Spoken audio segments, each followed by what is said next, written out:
오늘은 신앙은 마음의 기울기가 결정한다라는 제목으로 하나님 말씀 전하겠습니다. 오늘 말씀은 데살로니가 도시라고 하는 곳과 그리고 베레아라고 하는 마을을 비교하고 있습니다. 매우 대조적입니다. 데살로니아는 마게도니아의 수도이고 베레아는 산기슭에 붙어 있는 작은 마을이었습니다. 데살로니가 사람들은 행정의 수도였기 때문에 지적인 수준이 매우 높은 그런 도시였습니다. 반면에 베레아 사람들은 편견이 없고 그냥 순박한 그런 사람들이었습니다. 근데 이상하게도 베레아 사람들이 더 거칠 것 같은데, 베레아 사람들이 더 폭력적일 것 같은데 데살로니가 사람들이 더 거칠고 폭력적이다라고 하는 것을 성경이 보여주고 있습니다. 바울이 말씀을 증거할 때 유대인들은 조직폭력배를 동원하게 됩니다. 죽이려고 쫓아다녔습니다. 반면에 베레아는 너그러운 사람들이다라고 성경이 그렇게 말해주고 있습니다. 예전 성경에는 어떻게 기록되었는지 기억하시나요? 더 신사적이었다라고 기록을 하고 있었습니다. 이 부분을 좀 성경이 번역하기가 어려웠던지 어디는 신사적이다, 어디는 고상하다, 어디는 너그럽다 이렇게 번역을 하고 있습니다. 유대인들에게 두드러진 그 감정은 그 시기심이 많은 사람들이었습니다.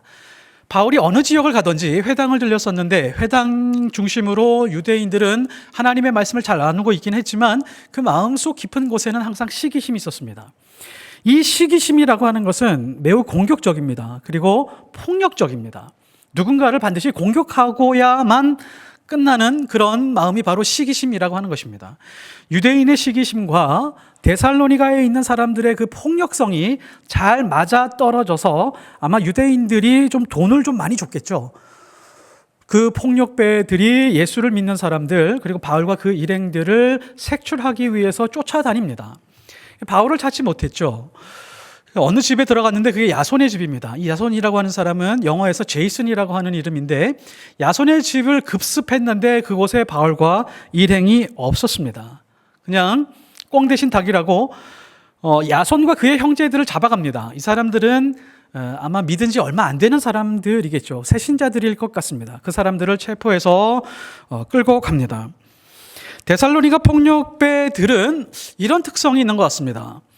한번 걸리면 재판이고 뭐고 어디 관가에 가서 보고하고 그런 거 상관없이 그 자리에서 즉결 처형할 정도로 무시무시한 그런 사람들이었던 것 같습니다. 그래서 다른 지역들과 달리 피신하고 있었던 다른 지역들 한번 잘 보십시오. 그래도 어디 가서 끌려가지만 재판도 조금 받고 감옥에도 좀 들어가고 그런 과정이 있는데 데살로니가에서는 그런 게 없습니다.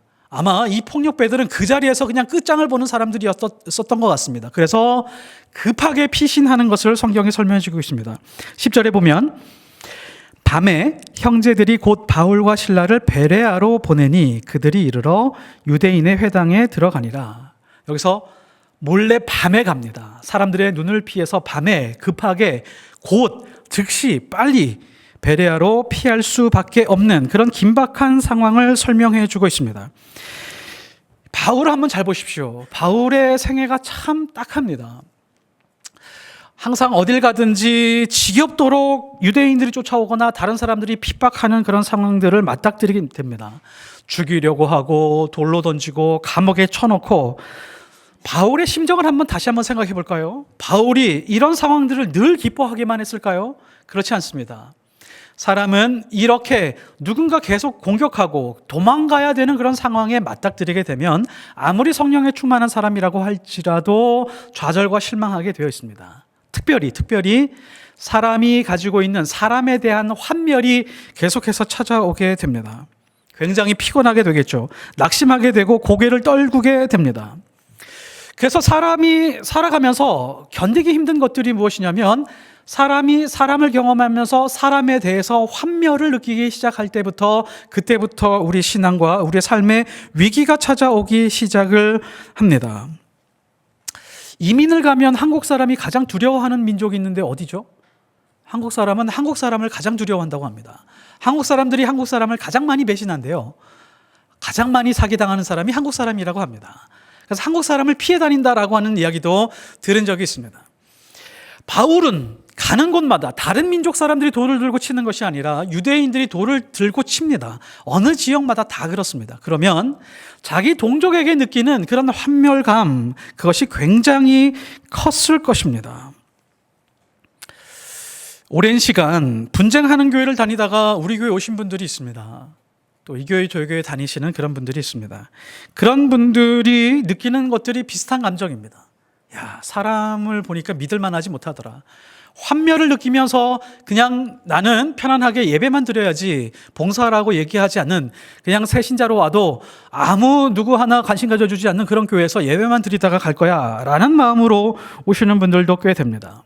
그분들의 마음 속에는 목사에 대한 신뢰도 없고 직분자들, 장로와 권사를 보면 아유 저 인간들도 똑같지 라고 하는 생각으로 예배를 드릴 때가 많이 있습니다. 전교회에서 신앙생활을 열심히 구역 예배도 드리고 교회 김장하면 가고 교회 행사 다 같이 쫓아다니던 그런 사람들이 있었는데 10년, 20년 같이 하던 사람이 어느 날 갑자기 돌변하는 거예요. 교회에서 갈라지기 시작을 하면서 나와 완전히 반대편에 있으면서 굉장히 큰 상처를 받고 돌아오는 사람들이 있습니다. 사람들을 보면 아, 저 인간도 가식이지.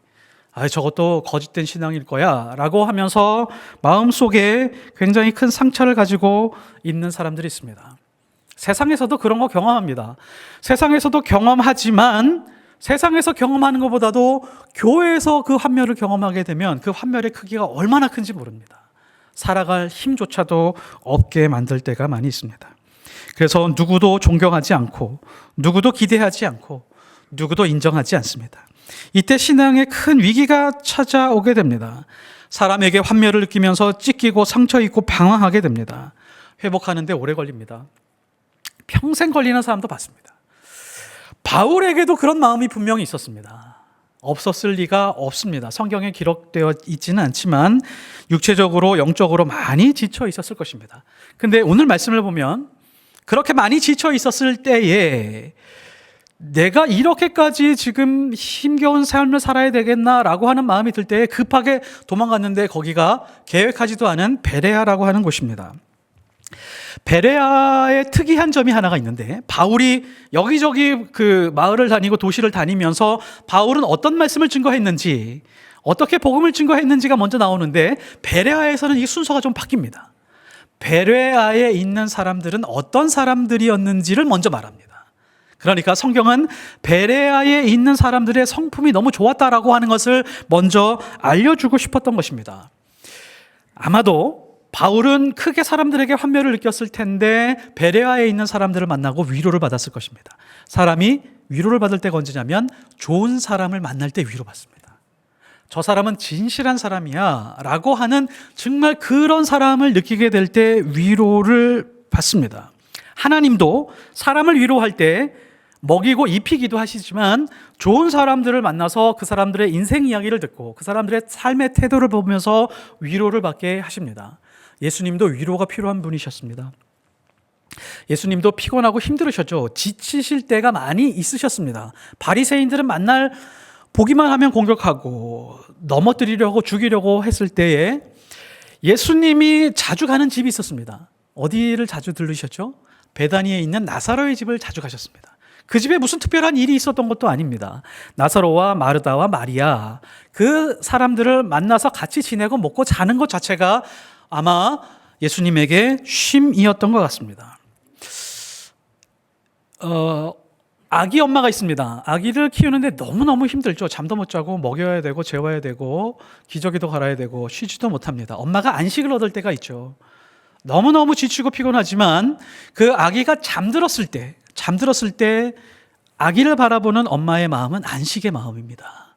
몸은 지치고 피곤하지만 잠도 잘 못 잤지만 이 아이 때문에 자기의 사생활이 전부 다 사라지긴 했지만 이 아이가 자고 있는 그 모습 자체, 그 존재 자체만으로도 엄마에게는 안식을 줍니다. 너무너무 평안함을 느끼게 되죠. 하나님도 안식하실 때가 있습니다. 언제일까요? 하나님을 몹시 사랑하는 사람들을 만나게 되었을 때 하나님도 안식을 얻게 됩니다. 하나님의 안식에 대해서 생각해 보셨습니까? 구약 성경에 보면 곳곳에서 하나님의 아프고 괴롭고 고통스러운 그 감정에 대해서 많이 실어 놓으셨습니다. 하나님도 지치시고 힘드실 때가 있지만 언제 쉼을 얻느냐면 하나님을 몹시 사랑하는 하나님의 자녀들이 하나님이 그리워서 성전에 나와 예배하고 찬송하고 눈물 흘리며 하나님, 저는 함께 하나님과 있는 것이 너무 좋습니다 라고 하는 그 사람들 때문에 쉼을 얻고 하나님도 안식을 얻습니다.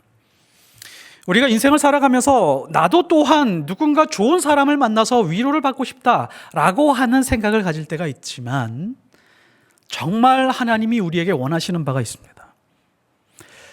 내가 너를 통하여 누군가가 위로받는 그런 인생이 되게 너를 사용했으면 좋겠다. 너는 누군가의 쉼과 안식이 되었으면 좋겠다라고 하는 것이 바로 하나님의 뜻입니다. 우리는 조금 더 높은 수준의 위로를 사모하는 사람들입니다.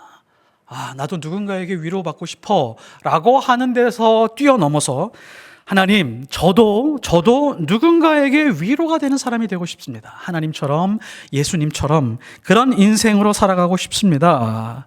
이렇게 하나님 앞에 기도하는 것, 이렇게 목말라 하는 것이 바로 의에 줄이고 목마른 자의 삶의 모습입니다. 바울은 베레아 사람들을 만났을 때 쉼을 얻었습니다. 안식을 얻었습니다. 이 사람들의 모습과 태도 속에서 그렇습니다. 이 사람들을 바라보니까 하나님의 말씀을 조금만 전했을 텐데 말씀을 사모하고 신사적이고 고상하고 너그러운 모습들을 보면서 어떻게 이런 사람들이 있을까라고 하는 그런 광경을 보며 아마 힘을 얻었을 것입니다. 11절에 보시면 베레아에 있는 사람들은 데살로니가에 있는 사람들보다 더 너그러워서 간절한 마음으로 말씀을 받고 이것이 그러한가 하여 날마다 성경을 상고함으로 베레아 사람들이 어떠한지 이 사람들의 성품에 대해서 먼저 성경이 밝혀주고 싶어 합니다. 이 사람들은 너그러운 사람들입니다. 고상한 사람들입니다. 신사적인 사람들입니다. 그리고 그냥 성품뿐만이 아니라 말씀을 날마다 빠짐없이 항상 상고하는 사람들입니다. 성경에서 베레아 사람들에게 이렇게 좋은 성품을 드러내고 있는데 더 신사적이고 더 고상하고 더 너그럽다라고 하는 이런 뜻은 두 가지 의미를 가지고 있습니다. 첫 번째, 고상하고 신사적이라고 하는 말은 이런 뜻입니다. 내 안에 나쁜 것과 좋은 것이 있습니다. 나쁜 것과 좋은 것이 있는데 나쁜 것은 감추고 좋은 것을 드러내고자 하는 힘, 이것이 바로 신사적이고 고상하고 너그러운 그런 모습입니다. 베레아에 있는 사람들은 데살로니가에 있는 사람보다 더 너그러워서 이렇게 비교급으로 설명하고 있는 것입니다. 우리가 살아가면서 좋은 사람 만나죠. 아무리 좋은 사람이라고 할지라도 그 사람이 100% 좋을까요? 악한 부분 전혀 없을까요? 그렇지 않습니다. 좋은 사람이라고 할지라도 악한 부분이 있습니다. 근데 그 좋은 사람이라고 하는 사람은 어떤 상황에서 좋은 것을 꺼내놓을 수 있는 힘을 가지고 있는 사람입니다.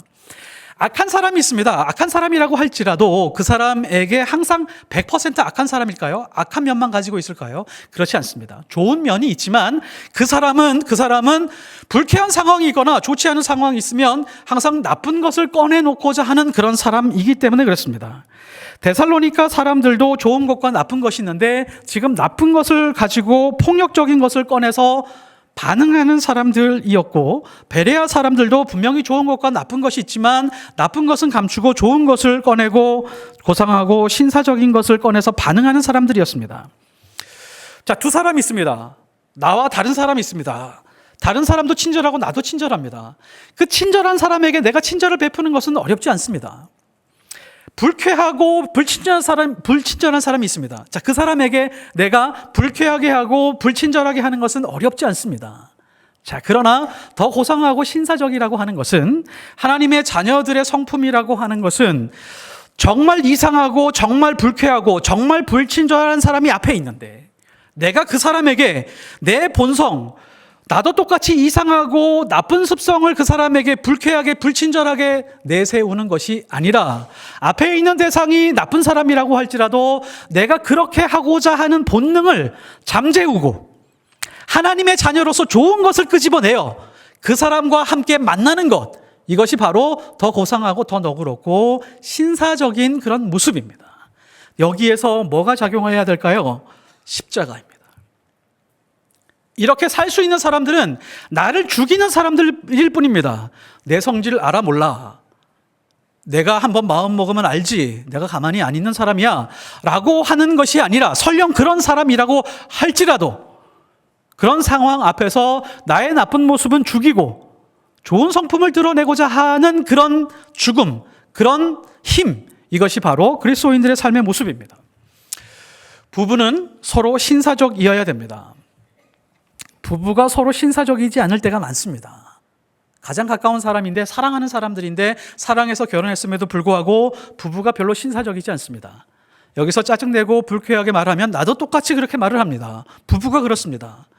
아니요, 사랑하는 아내, 사랑하는 남편, 사랑하지 않는 아내, 사랑하지 않는 남편이라고 할지라도 그 아내와 남편 앞에서 우리는 신사적이고 고상한 모습으로 다가갈 수 있어야 됩니다. 부모는 자녀에게 신사적이어야 됩니다. 아유, 저놈의 새끼 언제 철이 들지 몰라 라고 하면서 막대기를 들고 싶지만 그 자녀 앞에서 친절하고 고상할 수 있는 모습은 하나님의 지혜를 구할 때입니다. 하나님의 지혜를 구할 때, 하나님 지혜를 주십시오. 제가 어떻게 저 자식을 키워야 될지 모르겠습니다. 한 번도 이런 자식을 키워본 적이 없습니다. 우리는 신사적으로 다가갈 수 있어야 됩니다. 그리스도인은 누구에게나 신사적이어야 됩니다. 신사적이지 않은 그리스도인은 예수님 닮지 않은 그리스도인입니다. 친절하려고 하지 않은 그리스도인은 좋은 그리스도인 아닙니다. 우리가 어디 가서 저 사람 교회 다니는데 불친절해 이러면 굉장히 모욕적으로 들을 수 있어야 됩니다. 그리스도인이라고 하는 사람들은 내 안에 나쁜 모습이 있을지라도 나쁜 모습은 감추고 누르고 좋은 모습을 드러내려고 애쓰는 사람들입니다. 반면에 신사적이지 않은 사람들의 특징이 있습니다. 주로 불쾌하거나 우울하게 반응하는 사람들입니다. 행복한 상황이 있습니다. 좋은 상황이 있음에도 불구하고 항상 반응하지 않습니다. 불행한 것에 대해서 골라서 반응합니다. 나한테 잘해주는 사람이 있으면 뭐 당연한 겁니다. 그런데 나한테 나쁘게 대하는 사람들에게는 꼭 한마디 해야 됩니다. 내가 너 때문에 기분이 더러워 라고 그렇게 말을 한번 해줘야 됩니다. 사람이 우울해지는 방법은 매우 어렵지 않습니다. 날씨가 좋으면 그냥 가만히 있는 겁니다. 날씨가 나쁠 때 날씨 진짜 더럽네 라고 그렇게 말을 한마디 해줘야 됩니다. 날씨가 안 좋을 때는 꼭 그 날씨 탓을 해야 되는 사람은 우울해집니다. 좋은 사람 만나면 좋다고 말하면 안 됩니다. 나쁜 사람 만나면 쓰레기 같은 인간, 저런 인간하고 같이 신앙생활 할 수 없어 그렇게 말해야 되고, 그리고 너 같은 놈 낳고 미역국 먹은 어머니가 불쌍하다라고 그렇게 말을 꼭 해줘야 됩니다. 운전하다가 난폭 운전하는 사람들이 있죠. 그 사람들 꼭 창문 열고 욕 한번 해줘야 됩니다. 그러면 그 사람 반드시 우울해집니다. 나쁜 것에 나의 나쁜 것을 꺼내서 반응하면 자기도 망가지고 주변에 있는 사람들도 매우 불쾌해지게 되어 있습니다. 여러분은 어떻습니까? 우리는 하나님의 자녀라고 하나님 앞에서 살아가고 사람들 앞에서 살아가고자 합니다. 그러면 불쾌한 상황이 벌어졌을 때, 불쾌한 사람이 앞에 있을 때 우리의 자세와 태도가 달라야 됩니다. 불쾌한 사람이라고 할지라도 우리는 신사적인 모습을 꺼낼 수 있는 힘을 가진 사람이어야 됩니다. 우리가 경험하는 것들을 보면 대부분 구름과 같은 것입니다. 구름은 가만히 있으면 지나갑니다. 지나가는 구름을 굳이 잡아서 먹구름으로 만나서 비가 내리게 해야 속이 시원한 그런 사람들이 있습니다. 아주 불쾌한 사람을 만났습니다. 어떤 사람은 그를 그냥 흘려보내죠. 그런데 어떤 사람들은 꼭 한번 짚고 넘어가야 직성이 풀립니다. 너는 내가 만난 사람 중에 올해 최악의 인간이야 라고 그렇게 말을 한마디 합니다. 그러면 그것이 내 마음에도 기록이 되고 그 사람 마음에도 기록이 되겠죠. 그럼 기록으로 남습니다. 이것이 점점점 쌓이게 되면 먹구름이 됩니다. 그 사람에게도 먹구름이고 나에게도 먹구름입니다. 운전할 때도 마찬가지입니다. 수시로 그렇게 하는 사람들이 있죠. 그 사람은 계속 먹구름을 쌓아가는 사람들입니다. 이 먹구름을 굳이 쌓아가지고 반드시 비바람과 폭풍과 소나기가 내리게 해야 직성이 풀리는 그런 사람들은 그렇게 좋지 못한 상황을 만들어냅니다. 그런 기록들은 스트레스를 풀어내는 것이 아니라 먹구름을 만들어낼 뿐입니다. 어떤 사람이 이렇게 얘기할 때가 있습니다. 우리 까놓고 얘기합시다 라고 얘기할 때가 있죠. 좋지 않은 상황입니다. 실제로 까놓고 이야기를 하고 나서 행복하다라고 서로 울면서 손잡고 기도하는 사람들 본 적이 한 번도 없습니다. 그 사람에게 감동적인 기록을 남겨놓을 수가 없습니다. 까놓고 얘기할 때. 신랑과 신부가 있습니다. 너무너무 사랑해요. 죽고 못 살아서 쪽쪽 빨면서 사는 그런 신랑과 신부가 있는데 어느 날 신혼여행을 가서 우리 한번 진실한 사랑을 한번 해보자 라고 하면서 과거 이야기를 해보자는 거예요. 서로 몇 명을 사귀어 왔는지, 어떻게 데이트를 하고 왔는지를 얘기해보자고 하는 사람들이 종종 있더라고요. 그래서 서로 얘기를 합니다. 나는 몇 명을 사귀었고 언제 사랑했고 누가 무슨 데이트를 했고 뭘 먹었고 잘 얘기를 한 거면 그랬구나. 처음에는 박수 치면서 잘했다 하지만 마음에 복수심이죠. 너만 사귀었냐? 나도 사귀었다 라고 하면서 사귀지도 않은 사람을 막 얘기를 하고 그러다가 신혼여행 끝나고 헤어지려고 하는 사람들이 많이 있습니다. 그건 진실한 것이 아니라 좋지 않은 기록을 서로에게 남겨두는 것입니다. 그거 해소하려고 하면 너무너무 많은 에너지가 필요할 때가 많이 있습니다. 나쁜 것에 대해서는 지나치게 언급하는 것, 이것은 불행해지는 것의 지름길입니다. 좋은 것에 대해서 반응하고 불행한 것에 대해서도 좋은 반응을 하려고 하는 것, 이것이 진짜 믿음입니다. 이것이 신사적이고 고상한 믿음입니다. 베드로전서 4장 8절을 보면 사랑은 허다한 죄를 덮느니라. 사랑은 덮어주는 겁니다. 우리는 사랑하는 사람들이기 때문에 가급적 어떻게 하면 덮어줄까를 고민합니다. 때로는 덮어주지 못하는 내 자신을 발견할 때가 있죠. 우리 다 그렇습니다. 그러나 덮어주지 못했었던 내 모습을 바라보면서 하나님 앞에 그대로 가는 겁니다. 하나님, 제가 덮어주지 못했네요. 다음에는 덮어줄 수 있는 힘과 은혜를 주셨으면 좋겠습니다 라고 하나님 앞에 엎드리는 모습, 이게 진실한 그리스도인의 모습입니다. 두 번째는 더 고상하고 신사적이라고 하는 뜻은 삶의 기울기와 방향성, 경향성을 말하는 것입니다. 베레아 사람들은 항상 간절한 마음으로 하나님의 말씀을 들여다보았다라고 말합니다. 간절한 마음. 이 간절한 마음이라고 하는 것이 이런 거예요. 단순하게 설명해서 어떤 대상이 있습니다. 간절한 마음이라고 하는 것은 그 사람을 향한 내 마음의 기울기가 완전히 기울어져 있다라고 하는 뜻입니다. 하나님을 사랑한다라고 하는 것은 하나님을 향한 내 마음의 기울기가 완전히 기울어져 있는 것, 이것이 바로 신사적이고 고상한 마음의 출발이라고 하는 것입니다. 우리가 경험하는 모든 것이 하나님의 섭리 안에 있다는 것을 믿습니까? 믿으세요? 우리가 경험하는 모든 것은 하나님의 섭리 안에 있습니다. 여기서 경험이라고 하는 것은 좋은 경험만 말하지 않는다는 것을 아시죠?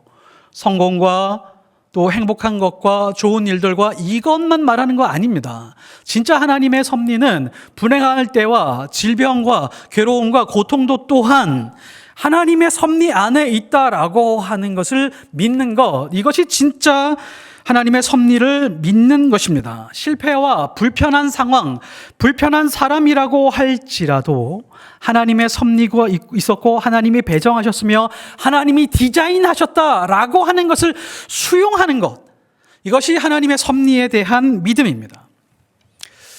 혹시 요리 중에 오마카세 좋아하십니까? 오마카세가 뭔지 혹시 아시나요? 오마카세는 메뉴판이 있을까요? 없을까요? 오마카세는 메뉴판이 없습니다. 그날의 음식을 주방장이 알아서 만들어서 내놓는 일본식 코스 요리를 말합니다. 오마카세라고 하는 뜻은 남에게 모두 맡긴다라고 하는 일본어입니다. 손님이 누구에게 맡겨요? 셰프에게 모든 것을 맡깁니다. 내 입맛에 맞던 입맛에 맞지 않던 내가 좋아하는 음식과 상관이 없이 셰프가 원하는 음식에 맞게 내 입맛을 맞추겠다라고 하는 그런 마음의 기울기를 가지고 음식을 먹는 것, 이것이 바로 오마카세를 먹는 사람들의 특징입니다. 우리 인생이라고 하는 것은 오마카세를 좋아하는 사람들과 같습니다. 하나님은 우리 인생의 가장 위대하고 가장 좋은 셰프입니다.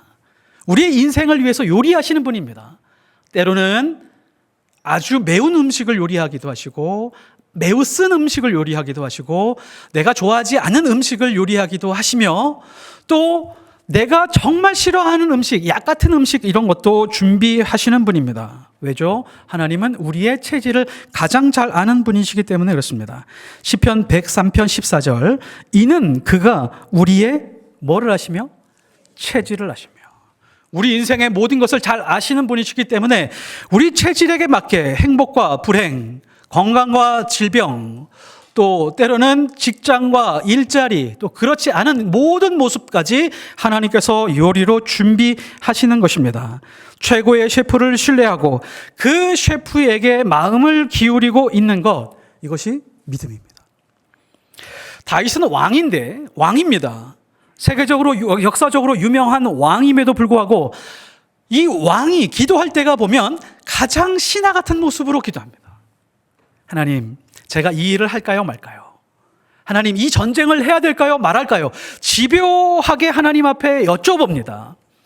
전략을 세워놓고 이렇게 하면 우리 왕국이 커질 거야, 하나님의 영광을 이렇게 해서 드러내야지 라고 하는 계획이 아니라, 그런 전략이 아니라 하나님 앞에 무조건 묻습니다. 하나님, 이 일을 할까요 말까요? 전쟁을 할까요 말까요? 이렇게 묻습니다.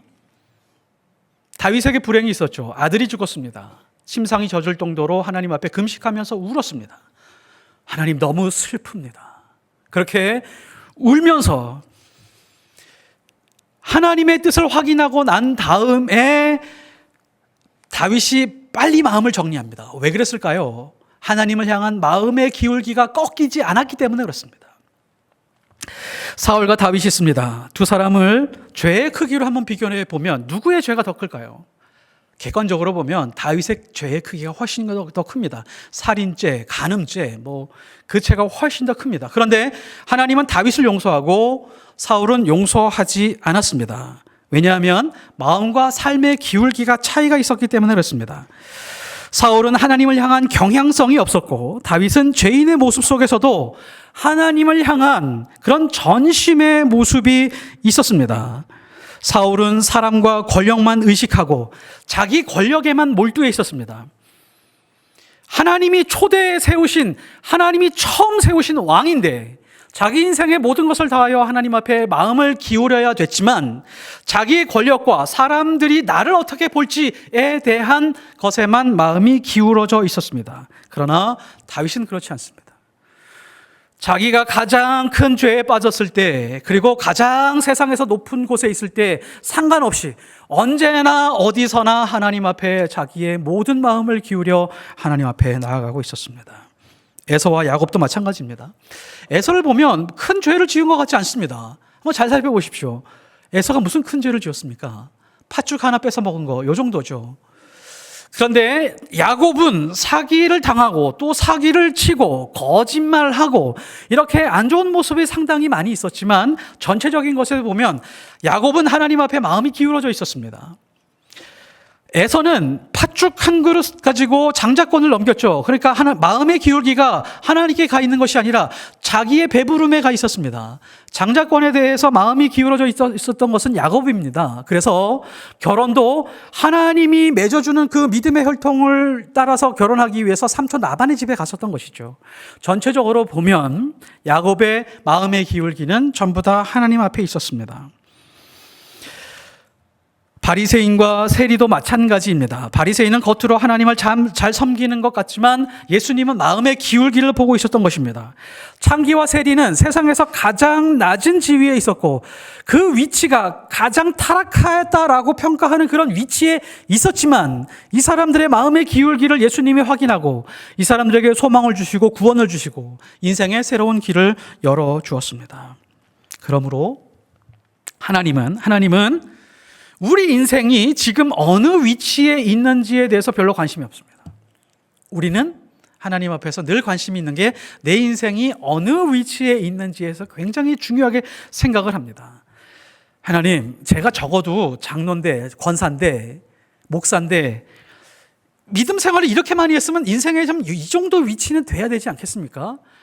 세상에 나가서도 그렇고 교회에 나가서 사람들의 나 부끄러워서 교회를 못 다니겠습니다 라고 하는 그런 마음으로 신앙생활하는 사람들이 꽤 있습니다.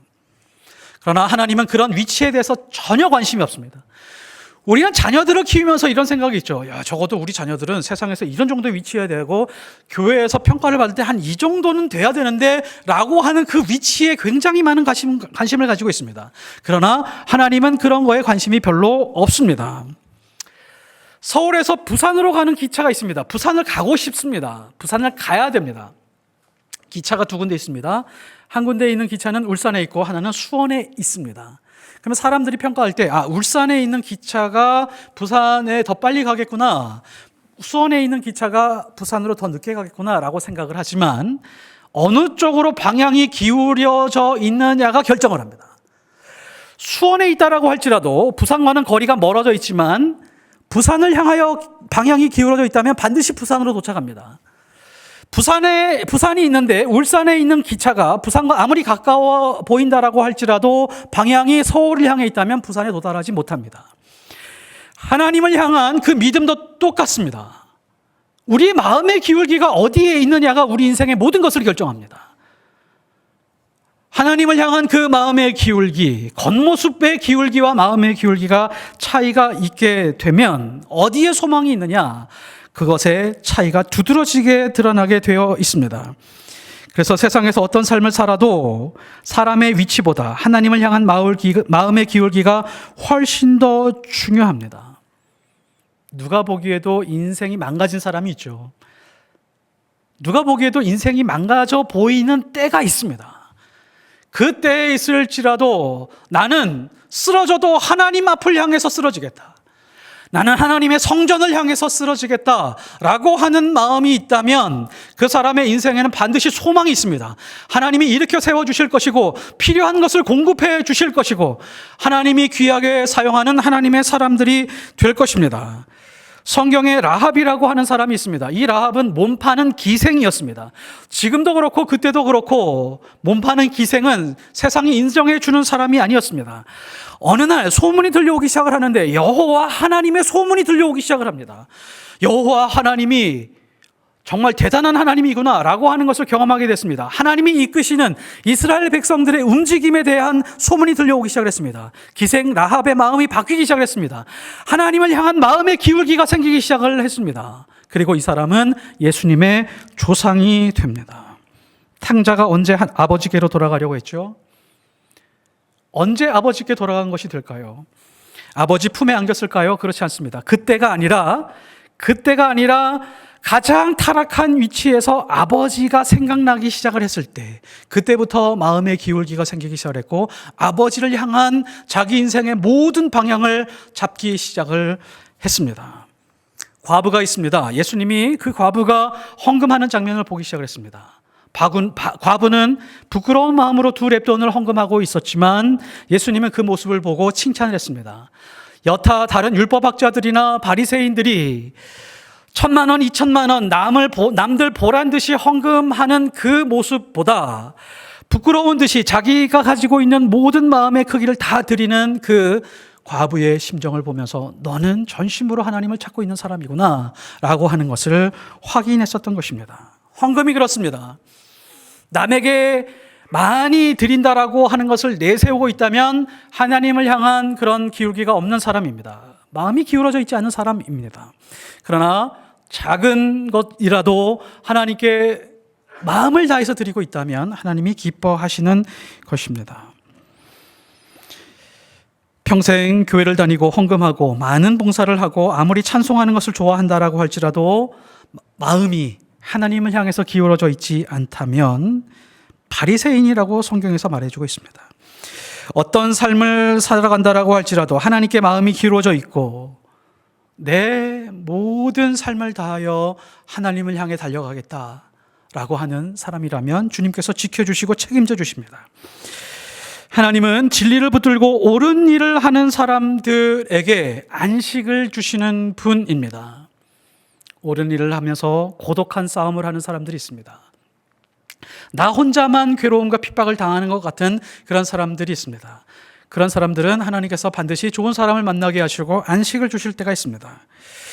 우리 교회가 누군가가 와서 안식을 얻고 쉼을 얻을 수 있는 그런 교회가 되었으면 좋겠습니다.